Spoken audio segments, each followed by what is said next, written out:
हम जानेंगे कि हिंसा कितने प्रकार की होती है। पहला प्रकार है मानसिक या भावनात्मक। सबसे पहले धमकी देना, जिससे कि हम किसी को डराते हैं, एक दबाव बनाते हैं कि वो हमारा काम कर दे। हम बच्चे बोलते हैं मैं तुझे बाद में मारूंगा। बिल्कुल सही। बच्चे आपस में ही एक दूसरे को इस प्रकार के शब्द बोलकर एक डर का माहौल बनाते हैं। बहुत बढ़िया। अपमान या मौखिक उत्पीड़न, किसी को अभद्र शब्द बोलकर उसकी छवि बिगाड़ना भी हिंसा की श्रेणी में आता है। डराना, किसी भी तरीके से डराना जिससे कि वो अपनी संतुलित मानसिक अवस्था को बिगाड़ दे। चिढ़ाना, आमतौर पर किसी भी व्यक्ति को जब चिढ़ाया जाता है तो उसे अच्छा नहीं लगता है। आप देखिए कि चिढ़ाना भी हिंसा की श्रेणी में आता है। बदज़बानी, अभद्र या कुछ ऐसे शब्द जो कि सामान्य रूप से जीवन में नहीं बोले जाते हैं, ऐसे संबोधन या ऐसे बातों का प्रयोग करके बोलना बदज़बानी। लेबल करना, आलसी, बेवकूफ़, किसी को रंग या उसके कद काठी के हिसाब से उसकी कोई नाम रख देना, बनावटी नाम रख देना, ये भी हिंसा कहलाती है। नज़रअंदाज करना, कई बार ऐसा होता है कि कोई व्यक्ति जिससे हम बात करना चाहते हैं वो हमारी बात नहीं सुन रहा है, वो हमें नज़रअंदाज कर रहा है और कई कोशिशों के बाद भी बात नहीं हो पा रही है, तो ये भी एक हिंसा का प्रकार है, जबकि आपस में संवाद करना एक स्वाभाविक प्रक्रिया है। शारीरिक हिंसा, अभी तक हमने जितने भी प्रकार समझे वो भावनात्मक हिंसा के अंतर्गत आते हैं।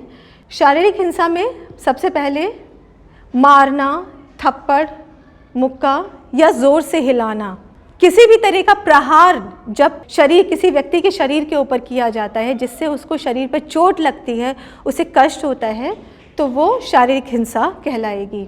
गला दबाना अपने आप में ही ये वाक्यपूर्ण है। दर्दनाक शारीरिक मुद्राएं या अत्यधिक व्यायाम कराना, कई बार किसी सज़ा के तौर पर कुछ ऐसी मुद्राएं छात्र को या विद्यार्थी को काफ़ी देर तक बने रहने के लिए कहना भी हिंसा है। अत्यधिक व्यायाम का अभ्यास, शारीरिक हिंसा की श्रेणी में अगला है दर्दनाक शारीरिक मुद्राएं। किसी को भी सज़ा के तौर पर या कुछ अनचाहा उसके साथ ऐसा शारीरिक मुद्रा में बने रहने के लिए कहना हिंसा है।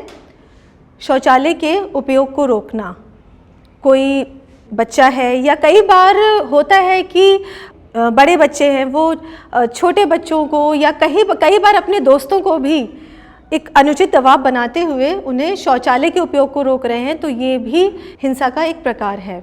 बाल श्रम, शोषक श्रम, उसकी आवश्यकता से अधिक कार्य करवाना। पहली बात तो बाल श्रम करवाना ही नहीं है, लेकिन अगर बाल श्रम हो भी रहा है तो वो हिंसा की श्रेणी में ही आएगा।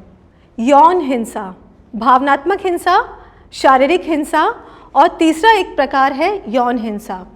अब तक सामान्य रूप से हम ये जानते थे कि केवल बलात्कार ही यौन हिंसा का एक प्रकार है। आगे जानते हैं कि क्या और यौन हिंसा में शामिल हो सकता है।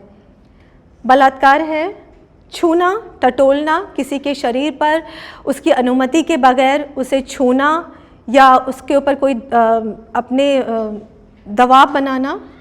अगर थोड़ा और गंभीर जो घटनाएं होती हैं तो उसमें शरीर को भारी क्षति पहुंचाई जाती है, किसी भी वस्तु से उसके शरीर को विकृत कर देना। अश्लील भाषा का प्रयोग, पहले भी बताया था कि अगर कोई भी ऐसी अभद्र भाषा है जिससे कि व्यक्ति को असहज महसूस होता है, वह अश्लील भाषा के अंतर्गत आएगा।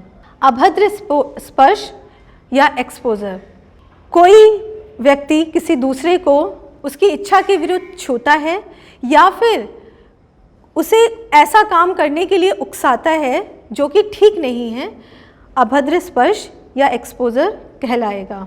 बच्चों को अश्लील सामग्री दिखाना, अश्लील चित्र या कोई चलचित्र दिखाना जिससे कि छात्र या बच्चा असहज हो जाता है, तो वो यौन हिंसा में शामिल होगा।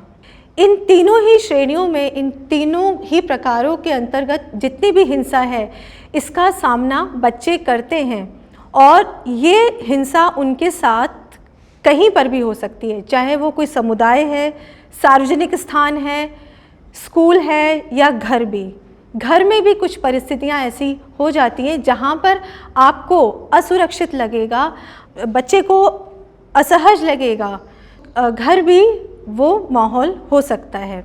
अब जितने भी प्रकार के हिंसा की श्रेणियों को हमने जाना है, आइए देखते हैं कि उसका असर क्या होता है, उसका असर बच्चों पर कैसा पड़ता है।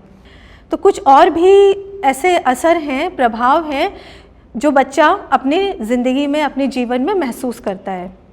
दैनिक जीवन में एकाग्रता की कमी, वो एक जगह लगकर, जुटकर अच्छे से काम नहीं कर पाएगा, चाहे वो स्कूल हो या घर हो। एक और बात देखी गई है, जिस बच्चे के लिए हिंसा हुई है वो उसके मन में एक अपराध बोध आ जाता है, उसके मन में एक कुंठा बन जाती है कि शायद मैंने कुछ गलत किया है जिसकी वजह से मेरे साथ ऐसा व्यवहार हुआ है। तो ये अपराध बोध भी दिमाग में बन जाना, खाना पीना छोड़ देना, ठीक से ना सो पाना, ये स्थितियाँ भी आती हैं।